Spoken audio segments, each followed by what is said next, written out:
আজকে আমি তোমাদের সাথে 14তম রোজা এবং 14তম সেহরির ব্লগটা শেয়ার করব।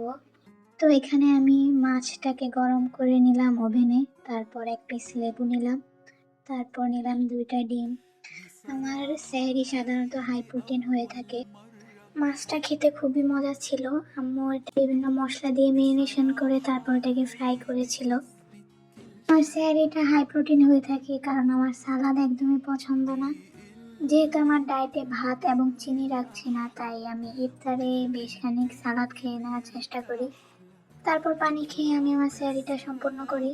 তারপর আম্মু এখানে সেহরির জন্য আর মাছ রান্না করছিল, আর আমি এখানে আমার সালাদের জন্য ভুট্টা গরম করে নিলাম। রোজে আমাদের বাসায় সাধারণত লেবুর শরবত এবং চিয়া সিডের শরবতটা খাওয়া হয়ে থাকে, তো আমি এখানে শরবতটা সার্ভ করে দিচ্ছিলাম আর আম্মুর জন্য গুড় দিয়ে লেবুর শরবতটা বানাচ্ছিলাম।